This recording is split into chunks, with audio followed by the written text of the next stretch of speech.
All right, Betting Weekly Tennis Live. We're back and in the mix here on the Bet Rivers Network. Follow our socials at Because We Win. Make sure you download the Bet Rivers Network, the Bet Rivers app to get in on the action. Grass court tennis is here in the blink of an eye. We've got action all around the grounds, all across Europe. There's Queen's Club, there's Berlin, there's Nottingham, there's Halle, Germany. A lot to get to. Mitch Michaels here, host of the show, along with Dustin Fox. Yeah. Dustin, how's it going, man? How was your weekend? Anything It's cool good. happening? Just a casual weekend here in Northeast Ohio. Just kind of sat around. But no, I got married this weekend. Oh, How about yeah. that? Great, man. It's great. Yeah. And congrats again. Thanks, man. I was looking on the app. I didn't see any player props for the wedding, though. I was really looking. So I figured there might be. You want to laugh about something very funny? Yeah. So my old radio partner for 11 years, his name is Adam the Bull. He has married one other person. And so when I was, proposed to get married, I invited him to be our officiant to officiate the wedding. And so my groomsmen were taking wagers on they set odds on an over-under for how long the ceremony would be. And it was very funny because my brother started the watch or the clock. The second he opened his mouth to start the ceremony, and then the second he said, you may kiss the bride and not pronounce you husband and wife, that whole thing. And it was almost dead on the over-under. They said it at 19 and a half minutes. It ended at about 19 and change. So it's like the national anthem at the Super Bowl where they're like, yes, at the very end, they're like, how long is that final note? Oh, yeah. Oh, yeah. It was a little humid outside. And so the guys were like telling Adam, they're like, hey, can you kind of like make sure this is, on pace here? So anyway, it was great. It was a phenomenal weekend. I'm so happy to be with my beautiful bride for the rest of my life and ready to play some tennis, talk some tennis. By the way, I did play tennis the morning of my wedding and then the morning after my wedding because I'm married to the game too. Yeah. Two brides. You got your beautiful bride now, and you got tennis too. And we're Grassies. I know you got the Boss shirt on. Is that for Taylor Fritz rocking his win? Well, it's Fritzy and a little Berrettini. Yeah. Fritz again. What's that now? 5 or 6 straight over Zverev in the final. Zverev said, what do you say? F you. He's like, I don't want to effing see you anymore. Fritz should be giving him some free swag or something because his, I saw the tweet. It's like he's basically keeping him in the top 10 with those wins. But it was a great week. We're going to get into the live matches in a second and talk about all the action going on this week. The real only tune-up before Wimbledon, which is just 2 weeks away, remarkably. But there were some champions this weekend. You had Fritz winning in Stuttgart. How about Tatiana Maria through qualifying? 37 years old. 37, making it all the way, winning it with the slice. Anisimova. Yeah, with the slice game, huh? You can't, don't hate on a good slice. It frustrates everyone, even the best players in the world. It's interesting. People want to complain about how somebody else plays. Well, if you can't beat it, that's on you. Yeah. Like I play against guys, not that I'm like a pro tennis player, but I play against guys who play unconventional, and it's frustrating. And I lose to people like that. And it happens in pro tennis too. People don't like certain, styles of play or what have you. And especially on the grass, the slices are hard to get up off the ground with a forehand or a backhand traditionally. So it's a difficult game, and you sort of have to adjust and play your style and then figure out how to beat them. So the strategy won for her. And at her age, man, good for her. So good to see. Very, very impressive. And then the other matches that we saw, shout out to our guy in the Bet Rivers Network, Sean Calvert, for hitting those long shots. You had Gabriel Diallo winning Hertogenbosch on the men's side.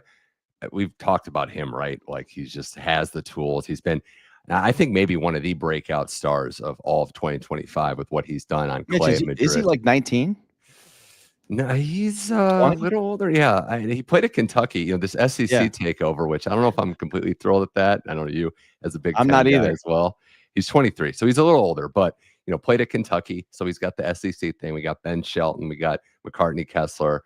I guess Peyton Stearns. I guess that's technically SEC now with Texas, but now Diallo, big 6'8" frame, great on the grass, beat some good players, and Ugo and Bear hatching off Bergs in the final.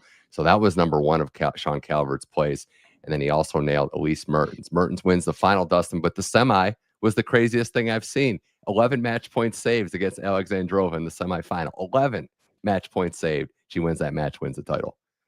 I mean, we just saw Alcaraz save how many? 3 in Yeah. the match, and like it's a remarkable the pressure that's you think about the player who is saving the match points, and there's also pressure on the person who's got to convert to win the match. So, man, that was crazy to see. You said it was 11. I didn't even know that many. I saw it was several, but 11, insane. Started in set 2, down to set, comes all the way back. So yeah, Calvert's hitting those. We gotta just keep tailing him going forward. But we mentioned this is the grass court tune-up event. There's so much going on in the women's tournament in Berlin. 12 of the top 13 players on tour. Well, it was 12, now it's 11 because Andreeva got knocked out earlier this morning. So Andreeva getting bageled in that third set by Freck was a little shocking. Yeah, that was surprising. 12 of the top 13 there. We have Nottingham for the women. We have Queen's Club for the men this week. And we've also got Halle, Germany, which is wrapped up for the day for the men too. So right now taking place in Berlin, Paula Badosa is riding comfortably over Eva Lys, the German local. It's tough matchup for her. For Badosa, though, she's someone that, obviously looks like she's in control here, but is she a Wimbledon contender? Could she, stay healthy and succeed on the grass, which she hasn't? Something to watch out for, Dustin. The other women's matches in Nottingham, you got Blinkova up comfortably over Rakimova, and then Ruzic up a set over Bronzetti. So maybe not the most drama, but I love the intel of figuring out, okay, who's going to be a contender, not just this week, but at Wimbledon. We mentioned the women's field. There's, a longing for some semblance. So maybe Badosa can step into that role. I mean, right now, she's cruising here in Berlin in this match against Lys. 2-0, but let's see, Lys may break back here, but nonetheless, I mean, she's been cruising so far. Her big serve, her ground strokes can be excellent for her on grass. I would love to see her break through and really push for a slam. I think it'd be impressive. I think she's got the tools to do it, and like it's her time, or it's not, or if it's not now, when is it? I always thought this too, right? Like, again, we know with grass, it's such a short season. It comes together so fast. Badosa, it's about staying healthy. And I know clay's like her surface. But weirdly enough, I'd say this with like Novak Djokovic too.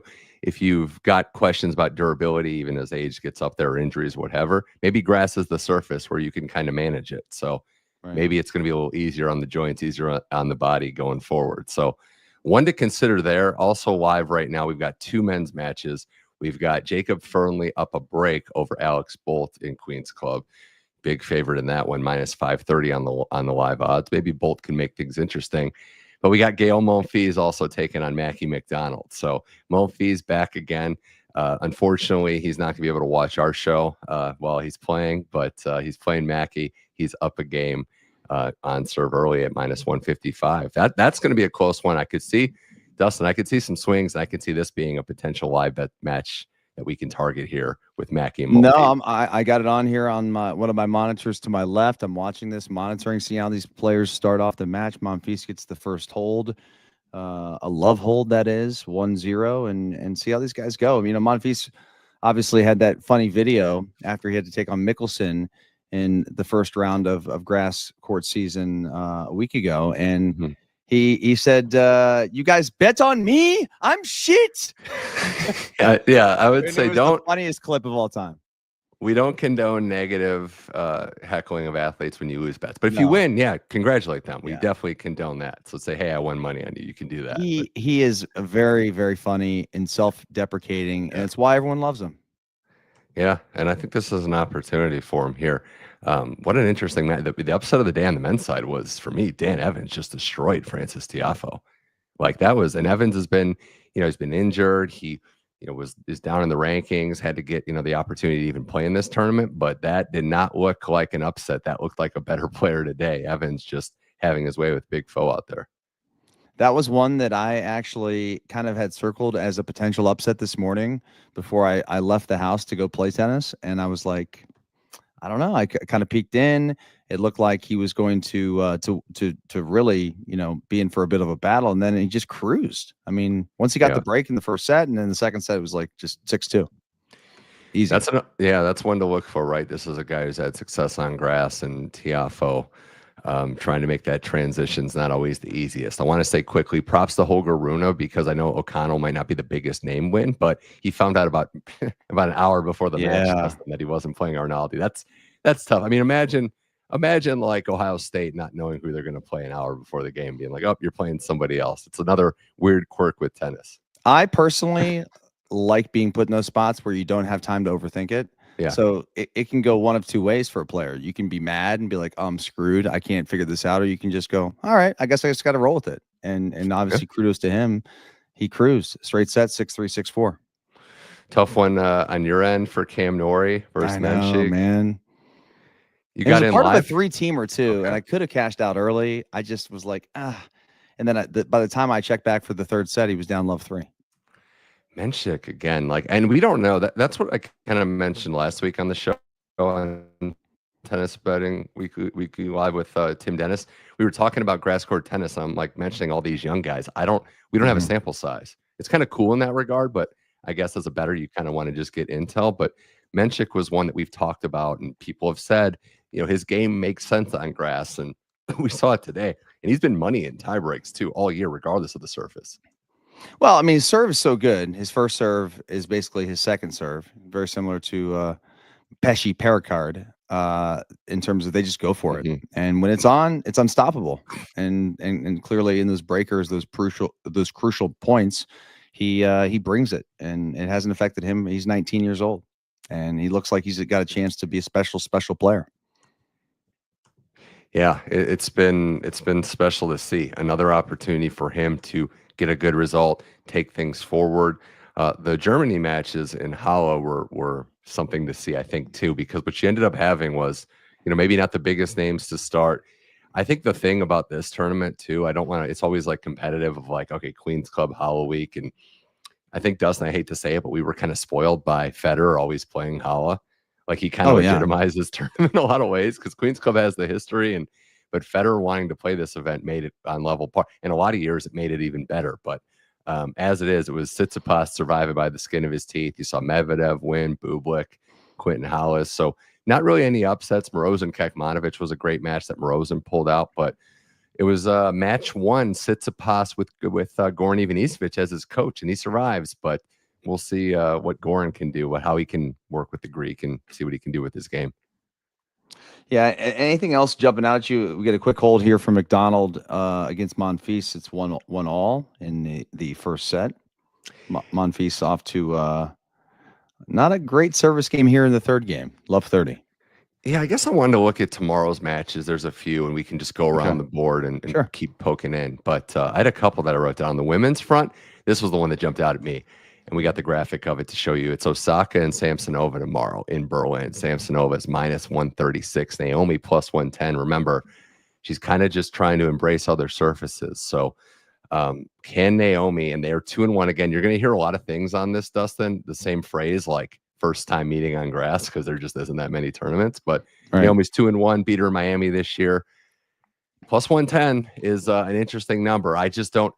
This is a tough one for Naomi because how locked in is she going to be on the return game, and how positive is she going to be when there's easy service holds from Samsonova? So, yeah, I mean, it's a great question. I think that her performance on clay courts this year was rather impressive. I think she's on her way back, hopefully. Working with Patrick, it seems like he's got her refocused, but the grass court season's a different deal, and we'll see. A tough matchup here for this round, and Samsonova is a really, really solid player. I mean, all the way around. Good serve, good ground stroke.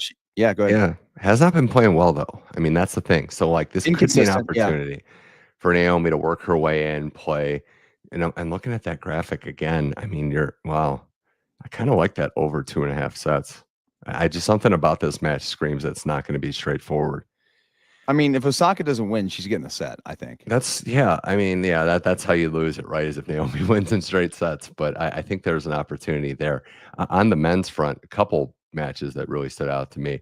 Interested your take on this one, Dustin, because in Halle tomorrow, we got Hugo Humbert taking on Denis Shapovalov. Humbert lost to Diallo in Hertogenbosch, but you have Shapovalov, another one that's been streaky, story of his career, but he's shown a propensity to succeed on the grass. There you see the spread. 2.5 games at +117 if Hugo covers it, and over 2.5 sets is +120. So anything on that match too? So that's one where I think it's a pick 'em. And I honestly, I don't know who I'd pick. I don't like the way Ugo's been playing, and Shapo has played one good tournament, which was Dallas, since basically the last year and a half. Go over because Ugo on indoor hard court is different. He's like a top 10 player in the world when you have a fast indoor hard court. Grass, I'm not so sure. And he did look good before Diallo. Diallo warmed down. I didn't like Shapovalov losing to Rinderknecht, bageled in the third set. So, looking at that, I mean, the game total, or I know it's kind of a cop-out, but minus 117 over 24.5, I feel like that's a very good possibility. I would not take that over. I don't love either one of these guys to. I mean, I think one of them will come out and play better, and whoever gets the first set, I think it'll be a straight sets win. That's my take. Yeah. Okay. All right. Jump on somebody in that second set live then. Yeah. Another match tomorrow in Queens Club I liked is Minaur Lehecka. Now, when I see lines like this, Dustin, I'm going to lean on you for this one. This to me screams kind of reputation. I don't know if it screams how they've been recently. Minaur minus 215, obviously, what he's done, even winning on grass a title last year. Lehecka's been on fire on grass so far. Yeah. So I guess where I'm at is, what's the best way to bet on Jiri Lehecka in this match if you're so inclined to do so? What do we got here in terms of the games again? There we go. Man, I would take the money line. Wow, right away, huh? If you want to bet on it, like I'm not 2.5 games is to me not really something worth taking, because one guy could just get blown out for one set. He could. And then all of a sudden you come back. I mean, very similar to like today, like Norrie, wins the second set 6-1, then gets blown out the final set. I don't remember what the games were on that, but I mean, I've lost bets where my player has won the match and they were getting plus games, but the other guys covered the games. It's a bad beat. Also, let's look at this as another way, right? So we've had a lot of experts, Nigel and Tim Dennis specifically. Obviously, Sean Calvert too is crushing it. But here on our experts on Betting Weekly Tennis Live, like, they've gone player prop games, like the individual totals, right? 12.5 is usually what we're looking at. And you can look at it two ways, right? Do you expect them to win in straight sets? Do you expect them to get blown out? So in this matchup in particular, looking at the number, I'm seeing Jiri Lehecka over 12.5 games at plus 106. His under is 12.5 minus 139. So is there anything player prop related, player game total, that you would lean at or maybe look at? Maybe the over games for Lehecka. That's one that kind of is interesting to me. I think it'll be a very long match. If Lehecka's to win it, it's probably going to be 3 sets, I'm guessing. Yeah, could be a live situation too. See how they start out. That's that's your bread and butter as well. Oh yeah. London also has Nakashima. Nakashima playing with Pesci Pericard. Wow, that's every week. I feel like we're talking about him with Pesci Pericard close line early in the tournament. But Binock taking on the big serving Frenchman. Pesci Pericard's plus 114. So any love for that? I know the tiebreaker prop's always a solid option. I love the tiebreaker props on him, especially now in grass. It's one of those deals where I just don't think there's going to be many breaks to serve. Yeah. Every week it seems like he's getting there. You know what the odds that I really like on Bet Rivers for game spread? I mean, it seems like it's where the money's going, but Brooksby plays Jack Draper tomorrow, and that spread's at 5.5 minus 148. I know it's a solid vig, but I like that. I mean, Brooksby's probably going to lose this 4-4. Oh yeah. I mean, Brooksby's been playing very well. He's a guy that is very tricky, and if that serve is on, serve is probably the worst part of it about his game, right? Yeah. 4-4. That's a win, right? That's a win comfortably by game and a half. Honestly, though, dude, it seems too easy. That scares me. That's the trap. We're taking the cheese, as they say. I mean, take the cheese. Is there anything that you see in any of these tournaments, big favorites, bigger than what we've seen with Minaur, that are on upset watch? Because we could do this show, hindsight's 2020. There's usually a big domino to fall early in the week. So I just want to know if you have any leans on that.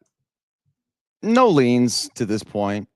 No point. I mean, honestly, Fritz? I've been. I mean, I like Fritz. I would probably lean Fritz. Yeah. He's playing Mute. That's why I was throwing that out there. I will say, full disclosure, I was a little out of it this weekend in terms of my attention span on the tennis because of the wedding. Yeah, naturally. And then like this morning, I woke up and kind of got back into it. Got some wagers in. Was doing a little live betting. Got crushed by Norrie in the third set. And now I'm looking at stuff for the rest of this day today, and then tomorrow, of course, and the rest of the week. But grass court season is my favorite time of the year. Yeah. It is a different sport. I love watching it, and something about the grass court tennis that just looks elegant to me. That's how tennis, I think, should certainly does. It's like it's beautiful. I'll tell you one that I'm looking on the women's side, and I have a couple theories. They don't always bear out, but there's a theory about you play in a final, right? Or you make a deep run, then you turn it around quickly. Always like to target that. What do you think about Anisimova Andreescu? Bianca is plus 190. And I do like Anisimova's game, but played a lot of tennis getting to the final, turning it around against Bianca, who's looked a little better. Her loss and her Tagenbosch was to the eventual finalist in Roos. So plus 190 Bianca, or maybe some props to win a set, cover a spread. I don't know. Not there yet. Can't sell you enough on that one. I mean, I thought she'd put up a better fight against Roos. Mm-hmm. Well, let me tell you this though, because how did Anisimova lose that? Who beat her in the final? It was Tatiana Maria. And what did she do? She sliced. What does Bianca Andreescu do? She's got junk. So hindsight's going to look really bad when she just gets crushed by Anisimova. But hey, I'm just throwing that in the ether because we know these upsets, like chalk will not cover tomorrow across the board. We're going to. I think Monfils is retiring here. Oh, really? Wow. Dang. I'm not sure. He just I don't know, or it's a medical timeout maybe. I don't. He stopped play. He's down. We've seen it before, though. We saw it in that Roland Garros match where he ran into the sideboards and then still just kept playing. Other women's matchups to look at tomorrow. God, I told you Berlin has all these top players. Is there any chance Madison Keys is on upset alert against Vondrousova, who hasn't played in a while but is a Wimbledon champion? As a she is. The last match, Vondrousova. How do you say her last name? I think it's either or is fine. It's challenging. Yeah. A 3-setter against Pegula was the last time she played. That was French Open on clay. So this will be the first time on grass. I don't think so. I would not say upset alert. No. Looking at some of the. I want to see if Donna Vekic can bounce out of her funk right now. She got Schneider tomorrow. Excuse me, and I'd like to see her bounce back. It would be nice. Looking at this Monfils match, just so you get an idea, our Bet Rivers research team sending us great info. 82% of the money and 59% of the tickets is on Monfils, depending on what happens here. So, and a lot of money on the over. So that would be very, very bad day, depending on what happens if he does withdraw. We want to see more tennis, though. Other matchups to look at, Vekic Schneider in Berlin is one that I think should be good. Diana Schneider is one, Dustin, that we're talking about Wimbledon, who could possibly be a contender. Vekic isn't going to be easy because she's actually had a lot of low-key underrated success on the grass. So I'll be watching that one. And Rybakina Qinwen Zhang early, like playing on a Tuesday, just seems insane to me that those two are matching up. Yeah, that's going to be one early in the week, man. Love these tournaments. Love these 1 week tournaments. I think direct entry was like top 30. I think you had to play qualifying if you're outside the top 30 this week. So you had Emma Navarro beat Marta Kostyuk in the first round today. Like those are two of the top 20 players, I would say, in the world. But those are the breaks of the game, man. I got a question for you about one other player that I'm a big fan of that has been playing actually really well as of late, especially on grass. Mm-hmm. And he lost his last match. However, Riley Opelka, serve bot on grass. Can he do anything more than get to a semi? Ooh, I don't know. Maybe the Medvedev match was so weird. What was it, like 3 double faults to end the match? And you probably missed that when you were in wedding prep mode. But that was not a match that I saw actually any second set tiebreak. Yeah. Medvedev 6 straight missed serves to end the match. 1, 2, yeah. Wow. So maybe I do think he's moving pretty well. That's one thing I would look at. Like his movement's a little. He's better. returning well. Which is sort of surprising. quick matches in Nottingham. I guess if you're going to play, Kvitova, Maria, like Maria wins the tournament, she gets Kvitova. They're both minus money on the money line there. Magdo and Net versus everyone's favorite darling this year, Ialo, what she's done for the sport. When that's a minus 155 favorite with the experience. So that's probably where I would lean there. And the other match that I was looking at in that tournament too was McCartney Kessler, slight underdog against Beatrice Haddad Maya, minus 134. So got some options in Nottingham as well. Just trying to see if there's anything else. I'm really interested to see what happens here with Monfils. Because like he's in a lot of pain, it appears, right now. And at his age, I mean, how many more tournaments can he really afford to grind through? I mean, he had a great run at the French Open. Could be his last time at the French Open. The match I really want to see in London is I want to see Draper and Alcaraz, obviously. See what they match up, how they match up against each other. Do you think there will be any trouble for Alcaraz against Davidovich Fokina in the first round? No. Yeah. No, I'm just saying, might be wrong, but I don't dude's think coming so. off of winning the French Open in a crazy fashion. Like, is there a chance that he could be pushed at all? Maybe on grass. They're friends too. Like those two are very good friends. I know they've had some battles. Clay would be a better chance for. They had a good battle at Monte Carlo. Yeah, I think on Clay I'd have a different answer. Looking at the rankings right now, Fritz is up to 4th. He passed Djokovic. Djokovic, who is not playing, will not be in the top 4. But Draper can pass Fritz, depending on what happens here. So that is a huge battle for the number 4 seed at Wimbledon, and then who gets their own quarter. So there's a lot riding on this week.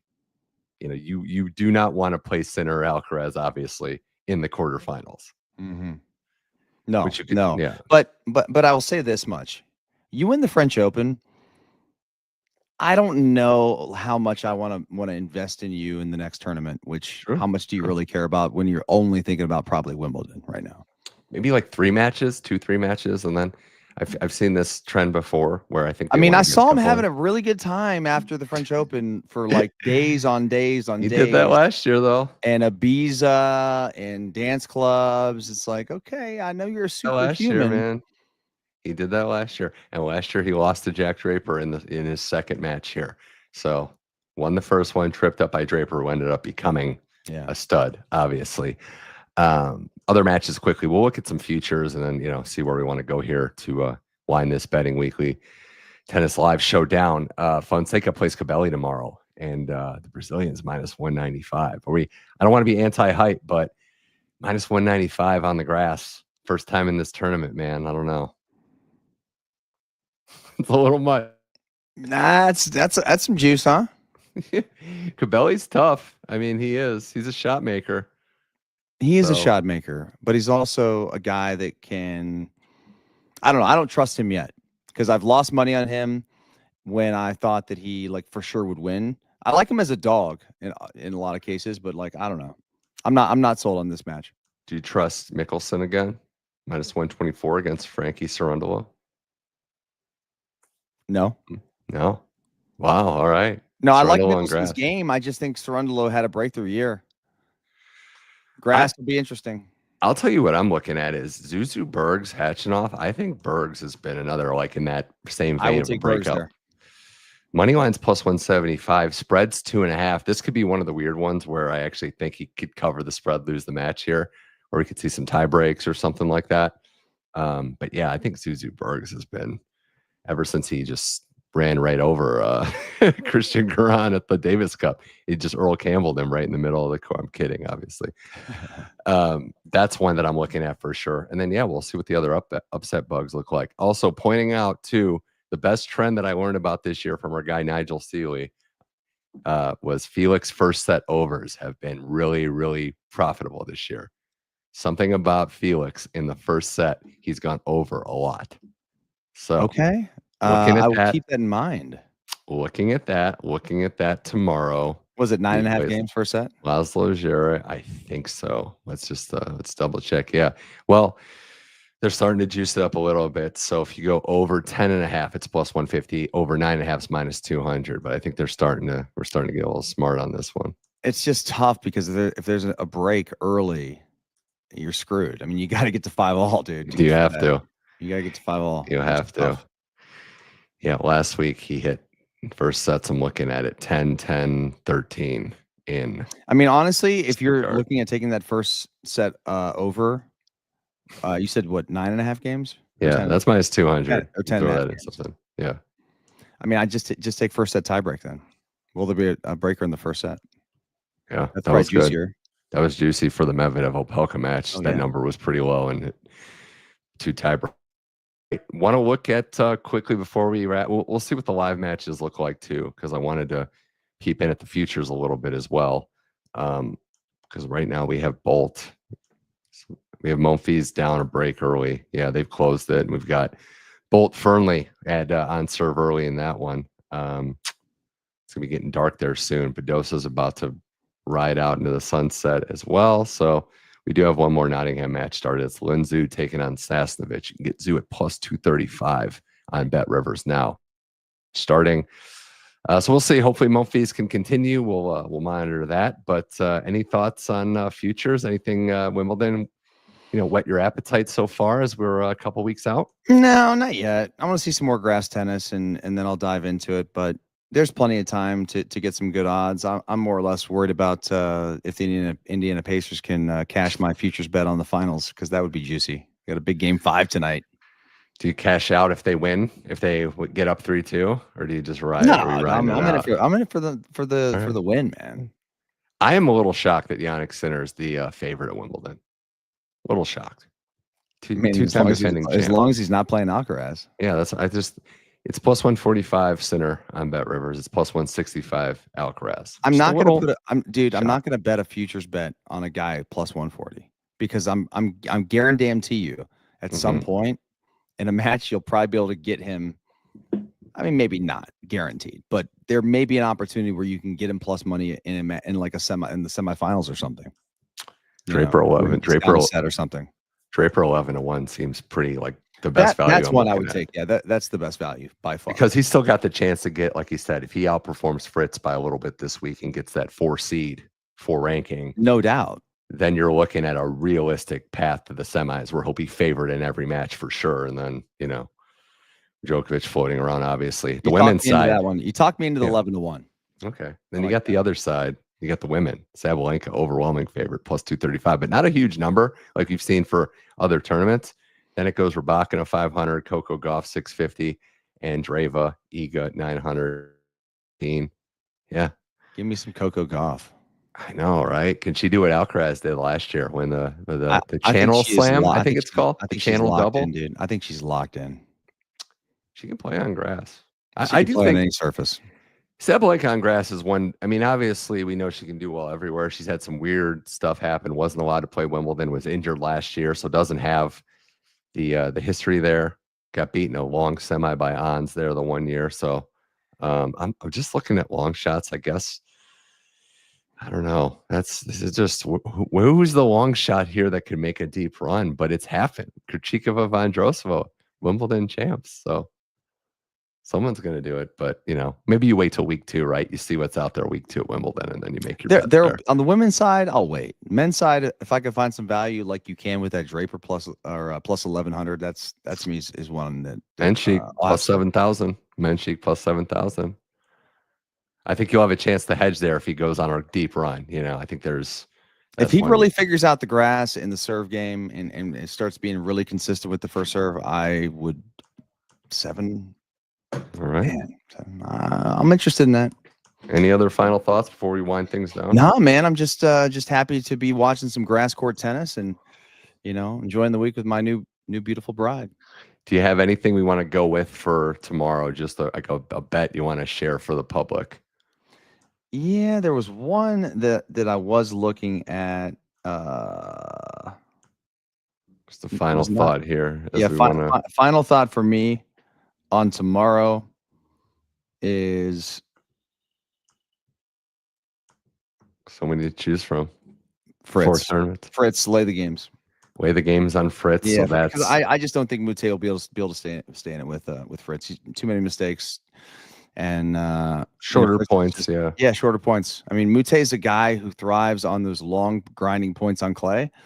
This will be very, very different. So that would be Taylor Fritz to cover 4.5 games, even money. Get a couple breaks in there. I like that. I think so too. Fritz Zverev, that matchup is it really does to me. I'm not no expert here. It comes down to the forehand, right? Because Fritz and Zverev were so similar, but Fritz just cracks that forehand to another degree. Well, oh yeah, Dustin, this was a blast, man. We got likewise, man. Next week we got our final tournaments before Wimbledon.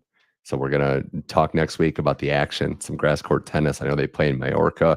They've got tennis all around. The top players might not be playing, but we'll really get a glance. Because the futures markets are going to reset after Berlin on the women's side and after Halle and Queens Club. So we'll talk Wimbledon's futures. We'll discuss some things and get everybody ready for the All England Club. I got some strawberries coming to the place soon, so I'm going to whip up a batch. I think I got the tea ready to go.